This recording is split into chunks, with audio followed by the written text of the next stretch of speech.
Physics में कुछ topics, derivations और न्यूमेरिकल्स ऐसे हैं जो कि बार बार पूछे जाते हैं। तो इस वीडियो में मैं आपके साथ यही सब डिस्कस करने वाली हूँ। तो इस वीडियो में मैं आपको एनसीईआरटी के पेज बाय पेज बताऊंगी कि कौन से टॉपिक्स और डेरिवेशंस इंपॉर्टेंट है, किस टाइप के क्वेश्चंस पूछे जाते हैं। साथ ही साथ मैं आपको बताऊंगी कि कौन से इंपॉर्टेंट एग्जाम्पल्स हैं। फिर उसके बाद मैं आपको बताऊंगी कि कौन से बैक एक्सरसाइज के जो न्यूमेरिकल्स हैं वो इंपॉर्टेंट है और कौन से एडिशनल के क्वेश्चंस हैं जो आपको करने चाहिए। इस वीडियो को देखने के बाद आपका काफी टाइम सेव होगा क्योंकि आप कम एफर्ट्स डालकर ज्यादा मार्क्स स्कोर कर पाओगे। So let's begin. अब हम डिस्कस करते हैं चैप्टर 8 इलेक्ट्रोमैग्नेटिक वेव्स। इस चैप्टर से जो है 1 मार्कर 2 मार्कर या मैक्सिमम 3 मार्कर क्वेश्चन पूछा जाता है। सो इसमें ये पार्ट सारा सिलेबस से कट चुका है, यहाँ से आना है। तो इसमें आपको इलेक्ट्रोमैग्नेटिक वेव्स में सबसे पहले आपको पता होना चाहिए कि इलेक्ट्रोमैग्नेटिक वेव्स का सोर्स क्या है, ये क्वेश्चन पूछा जाता है। और दूसरा, ये लाइन मैंने अंडरलाइन करी है, इससे बेस्ड 1 मार्क का क्वेश्चन पूछा जाता है। अब इलेक्ट्रोमैग्नेटिक वेव्स में एक और क्वेश्चन पूछा जाता है कि प्रॉपर्टीज़ बताओ इलेक्ट्रोमैग्नेटिक वेव्स की क्या है। तो लिस्ट करने की आता है कि 2-3 प्रॉपर्टी लिस्ट कर दो क्या है मोस्टली, तो आपको प्रॉपर्टीज़ आनी चाहिए। दूसरा, ये जो फिगर है 8.4 ये आपको बनाना आना चाहिए, ये भी पूछा जाता है 1 मार्कर क्वेश्चन में। और ये जो रिलेशंस हैं ये आपको आने चाहिए। दूसरा, ये जो रिलेशंस दिए हुए हैं ये भी आपको पता होने चाहिए, इनसे बेस्ड न्यूमेरिकल्स आते हैं। ये यहाँ पे जो है प्रॉपर्टीज़ दी हुई है इलेक्ट्रोमैग्नेटिक वेव्स की, आप इनको ज़रूर पढ़ो, ये पूछी जाती हैं। बाकी ये सेक्शन भी मैं कहूँगी आप इसको पढ़ लो। अब जो इसमें न्यूमेरिकल्स पूछे जाते हैं वो पूछे जाते हैं, जैसे एग्जाम्पल 8.2 है, एग्जाम्पल 8.3 है, इसी टाइप के क्वेश्चन पूछे जाते हैं। अब इसमें नेक्स्ट पूछा जाता है जो इंपॉर्टेंट है वो है इलेक्ट्रोमैग्नेटिक स्पेक्ट्रम।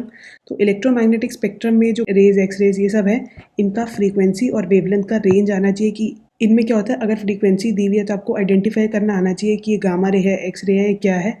तो आपको इनकी फ्रीक्वेंसी और वेवलेंथ की रेंज पता होनी चाहिए। दूसरा, इधर इनके radio waves, microwaves, infrared waves, visible rays, इन सब के आपको यूजेस दिए हुए 1 या 2 मार्क्स में यूजेस पूछे जाते हैं, तो वो भी आपको आने चाहिए। बहुत ही छोटा चैप्टर है, बट इससे अगर कोई न्यूमेरिकल आता है तो वो 3 मार्कर या 2 मार्कर का पूछा जा सकता है। और इसके न्यूमेरिकल्स बहुत ही ईजी हैं और ये आपको सिर्फ यही सिलेक्टेड न्यूमेरिकल्स करने हैं। और जो मैंने अपनी इस वीडियो में इंपॉर्टेंट सॉल्व्ड एग्जाम्पल्स बताए हैं इस चैप्टर के, सिर्फ आपको वो ही करने हैं। नेक्स्ट डिस्कस करेंगे chapter 9 ray optics and optical instruments. इसमें जो है मिरर्स कट चुका है, हमें स्टार्ट करना है यहाँ से। सो इसमें रिफ्रैक्शन है, मिरर्स कट चुका है। रिफ्रैक्शन में जो इंपॉर्टेंट है वो है टोटल इंटरनल रिफ्लेक्शन, इससे बेस्ड क्वेश्चंस आते हैं। और इसमें पूछा जाता है condition for total internal reflection, वो ही आपको इसी में मिल जाएगी। और इस फॉर्मूला से बेस्ड क्वेश्चंस भी आते हैं। अब applications of total internal reflection में 2 चीज़ें इंपॉर्टेंट है। पहला, प्रिज्म। तो प्रिज्म के ये जो फिगर 9.15 है ये आपको पूछी जाती है। और दूसरा, ऑप्टिकल फाइबर्स। प्रिज्म के और भी क्वेश्चंस आते हैं और ऑप्टिकल फाइबर्स में आपको उसके बारे में पूछा जाता है और ये डायग्राम भी एग्जाम में पूछा जाता है। नेक्स्ट आता है refraction at a spherical surface. तो इसमें आपको डेरिवेशन आता है, ये वाला एक्सप्रेशन डिराइव करने का, तो ये आपको डिराइव करना आना चाहिए। और एग्जाम्पल 9.6 है, ये भी आपको ट्राई करना चाहिए। अब रिफ्रैक्शन बाय अ लेंस है, तो इसमें आपको लेंस मेकर्स फार्मूला डिराइव करने को आता है। Derive lens makers formula. Example 9.7 है, ये इंपॉर्टेंट है 1 मार्क क्वेश्चन के लिए। पावर ऑफ अ लेंस, ये डेरिवेशन आपको पूछा जाता है, जो इस पेज पे दिया हुआ है, 2 मार्कर में पूछा गया हुआ है। और एग्जाम्पल 9.8 जो है आपको ट्राई करना चाहिए, ऐसे क्वेश्चंस पूछे जाते हैं। अब आ जाता है कॉम्बिनेशन ऑफ थिन लेंसेज। तो जब 2 लेंसेज कांटेक्ट में हो तो इनका इक्विवेलेंट फोकल लेंथ क्या होता है, इसका एक्सप्रेशन आपको डिराइव करना आता है। तो derive focal length of combination of lenses. अब इस पे बेस्ड क्वेश्चंस भी आते हैं जब कॉम्बिनेशन ऑफ लेंसेज हो। तो इसका एक एग्जाम्पल है एग्जाम्पल 9.9। अब इस चैप्टर से जो है एग्जाम्पल्स और एनसीईआरटी की बैक एक्सरसाइज के क्वेश्चंस डायरेक्ट आते हैं, तो मैं कहूँगी वो आप ट्राई करो। अब आ जाते हैं रिफ्रैक्शन थ्रू अ प्रिज्म। अब इससे रिलेटेड जो है कुछ क्वेश्चंस भी आते हैं जो कि एनसीईआरटी में नहीं है। और दूसरा जो इसमें डेरिवेशन आता है वो आता है एंगल ऑफ मिनिमम डेविएशन निकालने का। तो इसमें आपको एक तो ये angle of minimum deviation derive करना है, ये वाला एक्सप्रेशन। और दूसरा आपको ये फिगर पूछा जाता है प्लॉट करने के लिए, तो ये भी आपको आना चाहिए। ये आप सब आपके सिलेबस में नहीं है, हट चुका है। रेनबो ये सब नहीं है। अब आता है माइक्रोस्कोप। तो इसमें सिंपल माइक्रोस्कोप की मैग्नीफिकेशन आपको 2 केस के लिए आनी चाहिए। पहला जब इमेज इन्फिनिटी पे बन रही है और दूसरा जब इमेज नियर पॉइंट पे है। तो दोनों केस के लिए आपको मैग्नीफिकेशन डिराइव करना आना चाहिए। मेनली जो एग्जाम में पूछा जाता है वो है कंपाउंड माइक्रोस्कोप। अब आपको बहुत सारी बुक्स में कंपाउंड माइक्रोस्कोप की डेरिवेशन बहुत ही कॉम्प्लिकेटेड मिलेगी, बट सीबीएसई की मार्किंग स्कीम के अकॉर्डिंग अगर देखा जाए तो आपको एनसीईआरटी की ही जो डेरिवेशन है वो फॉलो करनी है। आपको वो इतनी लंबी वाली डेरिवेशन नहीं करनी है। तो दैट्स अ गुड पॉइंट। तो आप किसी भी बुक को ना फॉलो करके एनसीईआरटी में जाओ, आपको बेनिफिट रहेगा, क्योंकि यहाँ डेरिवेशन काफ़ी छोटी दी हुई है। अच्छा, कंपाउंड माइक्रोस्कोप में जो पूछा जाता है वो है रे डायग्राम, उसकी वर्किंग और derivation of magnifying power. 2 case के लिए, जब इमेज पहला इन्फिनिटी पे बनी है और दूसरा जब इमेज नियर पॉइंट पे, दोनों के लिए ही आपको आता है। दूसरा, इससे बेस न्यूमेरिकल्स भी आते हैं और कुछ क्वेश्चंस बता देती हूँ जो पूछे जाते हैं कि कंपाउंड माइक्रोस्कोप की मैग्नीफाइंग पावर हम कैसे इंक्रीज कर सकते हैं, एंगुलर मैग्नीफिकेशन कैसे बढ़ा सकते हैं इसकी। तो कंपाउंड माइक्रोस्कोप की ये सब आपको आना चाहिए। कंपाउंड माइक्रोस्कोप में ये जो फिगर 9.31 है, कई बार तो ये बनाना भी आ जाता है 1 या 2 मार्क्स में, तो ये भी आपको बनाना आना चाहिए। आई नो थोड़ा सा बनाना टफ है। दूसरा है टेलीस्कोप। इसमें आपको रे डायग्राम आना चाहिए। ये जो फिगर है रिफ्रैक्टिंग टाइप टेलीस्कोप का, और ये एक ही केस के लिए है एनसीईआरटी में। तो आप बाकी बुक्स में ज़्यादा दिया हुआ है, आप उसको ज़्यादा मत करके जाना। तो इसमें सिर्फ एक ही केस है जब इमेज इन्फिनिटी पे बनती है फाइनल इमेज, तो आपको वही केस करना है। तो इस केस में आपको रे डायग्राम आना चाहिए, वर्किंग आनी चाहिए, डेरिवेशन ऑफ मैग्नीफाइंग पावर, और इसमें ये भी पूछा जाता है कि मैग्नीफाइंग पावर हम कैसे इंक्रीज कर सकते हैं टेलीस्कोप की। और दूसरा आपको रीजंस, ये बहुत ही बार पूछा गया है, वो है रिफ्लेक्टिंग टाइप टेलीस्कोप क्यों प्रेफर करा जाता है ओवर रिफ्रैक्टिंग टाइप टेलीस्कोप। और कई बार ये भी पूछा जाता है कि रिफ्रैक्टिंग टाइप टेलीस्कोप के डिसएडवांटेजेस क्या हैं और रिफ्लेक्टिंग टाइप टेलीस्कोप के एडवांटेजेस क्या हैं। तो ये क्वेश्चन का फॉर्म यही है, इसका आंसर आपको इधर मिल जाएगा। दूसरा है रिफ्लेक्टिंग टाइप टेलीस्कोप या कैसिग्रेन टेलीस्कोप, इसका भी वर्किंग ये सब आपको आना चाहिए।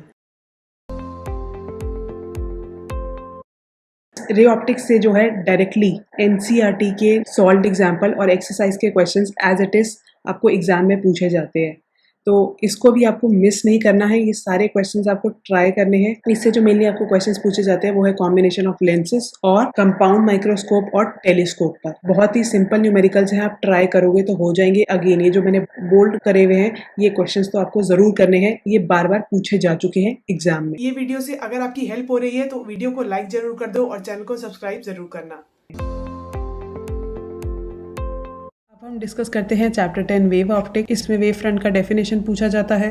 दूसरा जो डेरिवेशन पूछा जाता है वो ये है कि हाइगेंस प्रिंसिपल से लॉज ऑफ रिफ्लेक्शन और लॉज ऑफ रिफ्रैक्शन प्रूव करो। तो ये वाला 10.31 में ये डेरिवेशन जो है ये आपको डिराइव करना आना चाहिए। और इसमें ये भी पूछा जाता है कि फ्रीक्वेंसी रिमेन सेम जब रिफ्रैक्शन होता है, तो उसका भी ये भी डिराइव करना आपको आना चाहिए। और दूसरा, अगर रिफ्रैक्शन रेयरर मीडियम में हो तब बस फिगर चेंज है और बाकी डेरिवेशन वही है, तो आपको ये भी आना चाहिए। और reflection by a plane surface ये भी डिराइव करने के लिए आपको आता है। तो इसमें आपको प्रूफ करना है कि angle of incidence equal to angle of reflection. अब आ जाते हैं नेक्स्ट पेज पे। इसमें फिगर 10.7 ये जो ABC तीनों फिगर्स है ये बहुत इंपॉर्टेंट है, ये 1 मार्क में पूछे जाते हैं। 10.2 एग्जाम्पल बहुत इंपॉर्टेंट है, इससे भी डायरेक्ट ये 3 मार्क का क्वेश्चन पूछा जा चुका है। अब जो आपको नेक्स्ट पूछा जाता है वो है resultant intensity at a point. तो आपको बेसिकली ये एक्सप्रेशन डिराइव कराना पड़ता है जब 2 सोर्सेज हैं जिनका एम्पलीट्यूड सेम है और दोनों एक फेज से एंगल से डिफर करते हैं, उनकी वजह से resultant intensity at a point जो है ये एक्सप्रेशन आपको डिराइव करना आना चाहिए। अब ये अगेन मैं कहूँगी बहुत सारी बुक्स में काफ़ी ज़्यादा डिटेल्ड वर्जन दिया होता है, लेकिन बोर्ड एग्जाम में यही डेरिवेशन पूछा जाता है, ये जो एनसीईआरटी में गिवन है। तो आप यही यूज़ कर सकते हो, आपको इतने कॉम्प्लिकेटेड डेरिवेशंस करने की ज़रूरत नहीं है। दूसरा इसमें पूछा जाता है कि condition for constructive and destructive interference, ये भी पूछा जाता है। दूसरा इसमें ये पूछा जाता है कि कोहेरेंट सोर्सेज ज़रूरी, why are coherent sources necessary to produce sustain interference pattern. उसका आंसर भी आपको इधर ही मिल जाएगा कि कोहेरेंट सोर्सेज क्यों ज़रूरी हैं। अब जो मेन इंपॉर्टेंट है वो है यंग्स डबल स्लिट एक्सपेरिमेंट, इससे न्यूमेरिकल्स भी पूछे जाते हैं। तो इसमें डिराइव करना पड़ता है पोजीशन ऑफ मैक्सिमा और मिनिमा, और दूसरा फ्रिंज विड्थ का एक्सप्रेशन डिराइव करने को आपको आता है। और बाकी यंग्स डबल स्लिट एक्सपेरिमेंट का जो इंटरफेरेंस पैटर्न जो दिखता है वो भी आपको आना चाहिए ये बनाना। इसमें एग्जाम्पल 10.4 से डायरेक्ट 1 मार्क क्वेश्चंस पूछे जाते हैं, ये भी आपको आना चाहिए। अब आ जाते हैं डिफ्रैक्शन पर। तो इसमें आपको पूछा जाता है explanation of diffraction pattern on the basis of Huygens principle, और इसमें आपको ये बताना है कि आप कंडीशन फॉर मैक्सिमा और मिनिमा क्या है। तो बेसिकली एक रीजनिंग ही है जो आपको एनसीईआरटी में दिया हुआ है। दूसरा इसमें ये पूछा जाता है कि विद इंक्रीजिंग एन इसमें इंटेंसिटी कैसे डिक्रीज़ हो जाती है। तो उसका आंसर ये मैंने येलो से हाईलाइट कर दिया है कि एन को इंक्रीज़ करते हैं तो इंटेंसिटी कैसे डिक्रीज़ होती है, ये आप चेक कर सकते हो। दूसरा इंटरफेरेंस पैटर्न दिखता कैसे है, फिगर 10.16 ये आपको बनाना आना। इसमें ये भी पूछा जाता है कि ये जो डबल स्लिट एक्सपेरिमेंट है ये एक्चुअली सुपरपोजिशन और सिंगल स्लिट डिफ्रैक्शन है और डबल स्लिट इंटरफेरेंस है। तो ये तो इसका बेसिकली आपको फिगर पूछा जाता है बनाना और इसको एक्सप्लेन करना आपको आना चाहिए। और इसमें ये एग्जाम्पल 10.5 है, ये भी 2 मार्क का क्वेश्चन पूछा जाता है। तो दूसरा है इंटरफेरेंस और डिफ्रैक्शन का कंपैरिजन, ये आपको इस लाइन में मिल जाएगा, ये भी आता है। आपके सिलेबस में आगे नहीं है, वो कट चुका है, इस चैप्टर में बस इतना ही था। वेव ऑप्टिक्स से भी जो है डायरेक्ट एनसीईआरटी के क्वेश्चंस पूछे जाते हैं। वेव ऑप्टिक्स से जो है बहुत सारे स्टूडेंट्स को बहुत डिफिकल्ट लगता है, बट इससे जो है सिर्फ आपको एक्सरसाइज के जो सिलेक्टेड क्वेश्चंस मैंने लिखे हैं ये करने हैं, और जो सॉल्व्ड एग्जांपल्स इंपॉर्टेंट मैंने बताए हैं सिर्फ आपको वो ही करके जाने हैं। इसमें आपको बिल्कुल भी परेशान होने की ज़रूरत नहीं है। अब आते हैं chapter 11 dual nature of radiation and matter. इसमें जो है इम्पॉर्टेंट है experimental study of photo electric effect. तो ये सेटअप के बारे में आपको बेसिक नॉलेज होनी चाहिए, और ये वाला ग्राफ और ये वाला ग्राफ और ये वाला ग्राफ, ये सब ग्राफ आपको आने चाहिए और इनके पीछे का लॉजिक भी आना चाहिए, बिकॉज तीनों ग्राफ से रिलेटेड जो कॉन्सेप्ट है उस पर बेस्ड आपको इनडायरेक्ट क्वेश्चंस पूछे जाएंगे। तो हो सकता है क्या कभी ये डायरेक्टली भी पूछे जाए या इससे इनडायरेक्टली क्वेश्चंस भी पूछे जाते हैं। तो इन सब का आपको बेसिक अंडरस्टैंडिंग होनी चाहिए। इवन ये वाला ग्राफ भी इंपॉर्टेंट है, इसमें आपको stopping potential, cut off frequency, ये सब टर्म्स की डेफिनेशन भी आने चाहिए।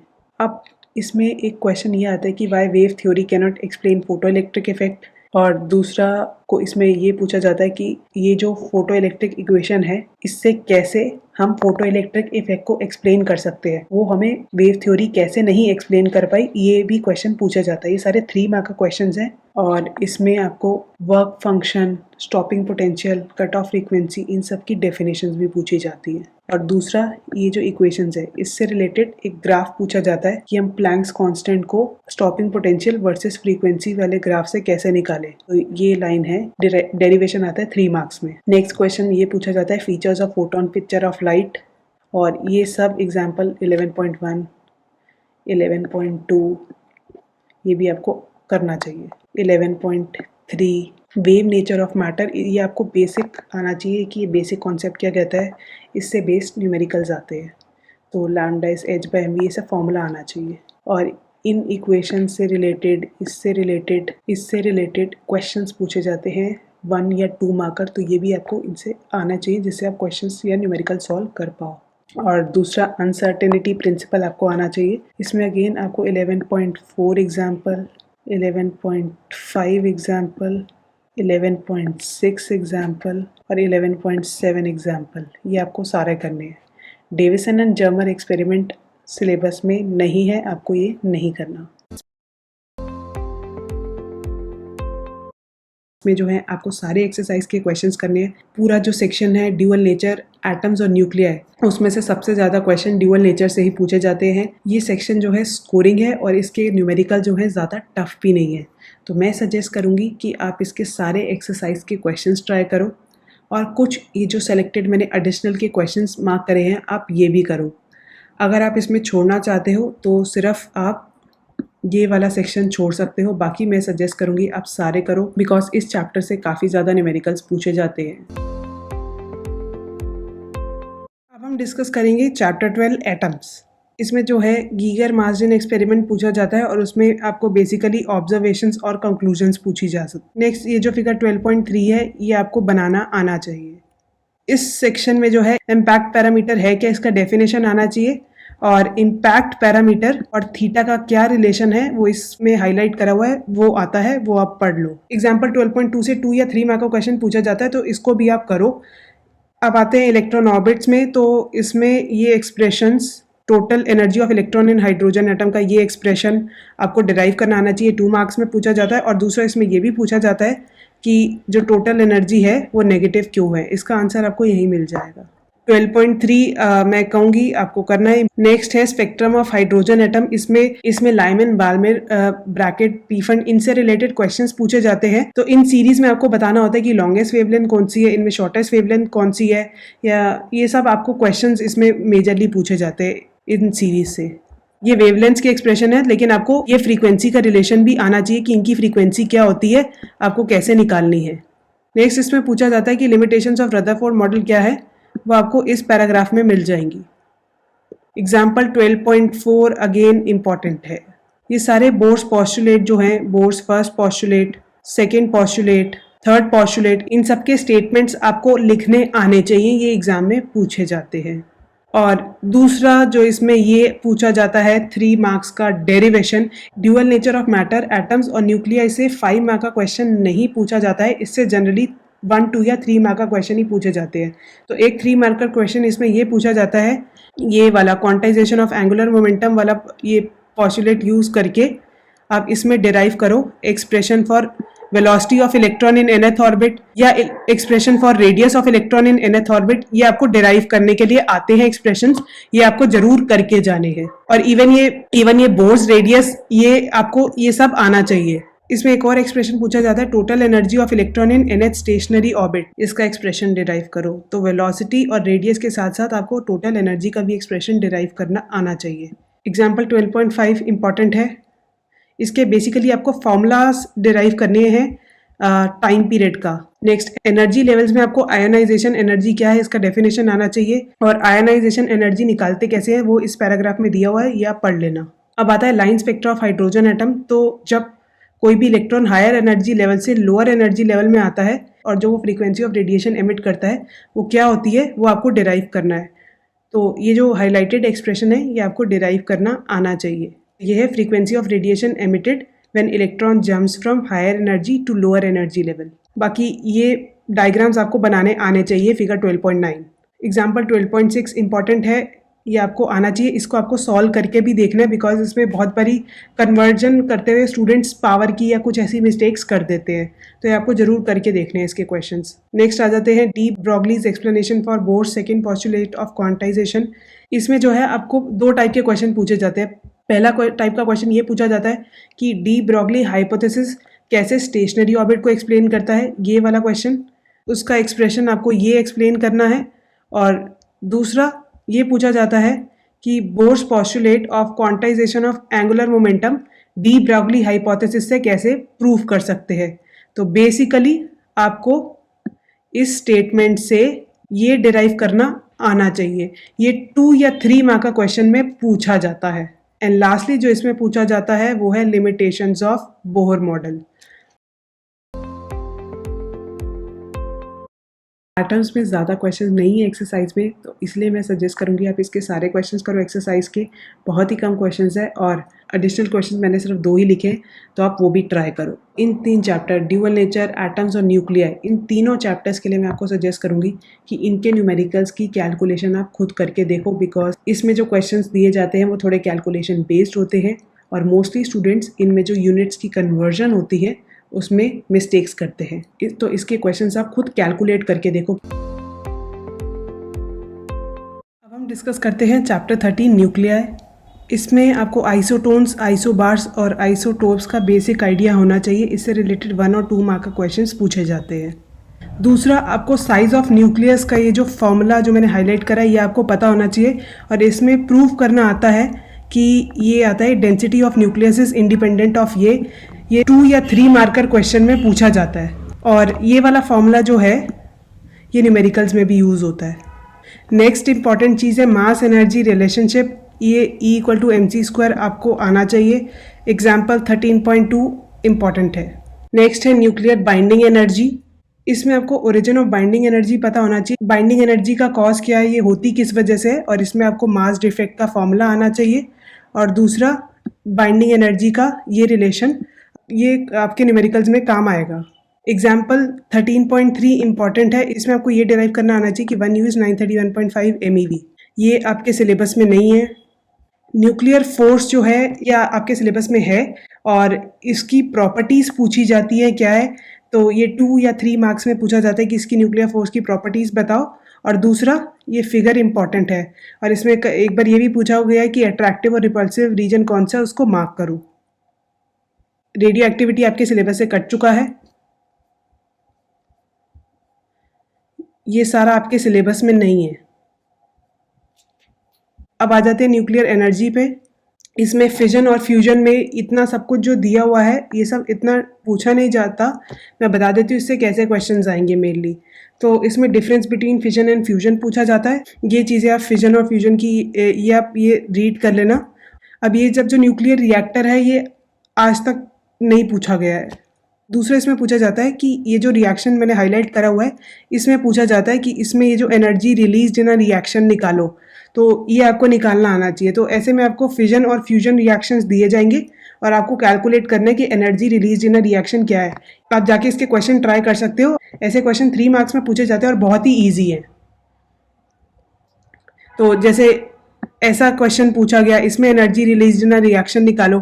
ऐसे और भी फिजन और फ्यूजन रिएक्शंस दिए जाते हैं और उसमें निकालना होता है। ऐसी इक्वेशंस होती हैं जिनके आपको निकालने होते हैं, जैसे ये हो गई या ये हो गई। तो इससे और कोई टाइप के क्वेश्चन नहीं पूछे जाते हैं। लास्ट आऊंगी एग्जाम्पल 13.7, इसमें पार्ट बी इंपॉर्टेंट है।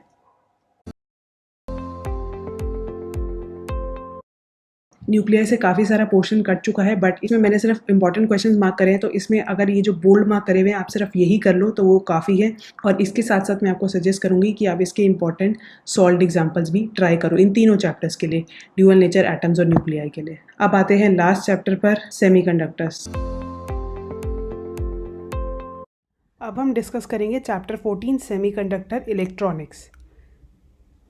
इसमें फिगर 14.2 आपको बनाना आना चाहिए। तो इसमें आपसे पूछा जाता है एनर्जी बैंड डायग्राम बनाओ मेटल्स के लिए, इंसुलेटर्स के लिए और सेमीकंडक्टर्स के लिए।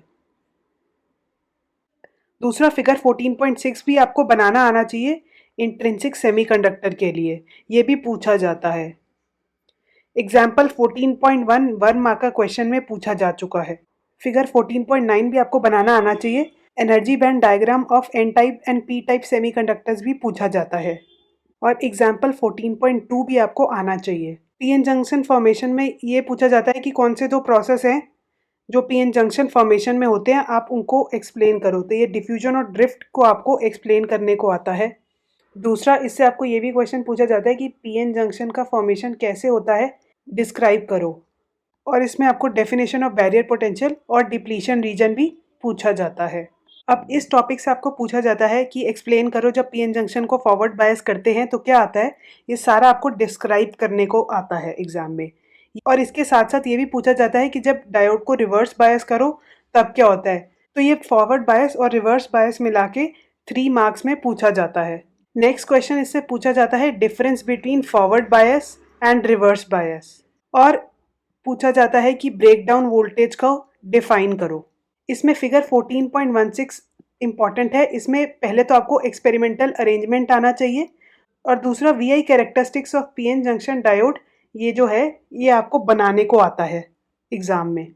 एग्जाम्पल 14.4 भी इम्पॉर्टेंट है। अब नेक्स्ट है हाफ वेव रेक्टिफायर। इसमें इसका प्रिंसिपल और वर्किंग पूछा जाता है और साथ ही साथ आपको इसका ये वाला डायग्राम और ए और बी दोनों डायग्राम्स बनाने आने चाहिए। ये 2 या 3 मार्कर्स में पूछा जाता है। अब आते हैं फुल वेव रेक्टिफायर पर।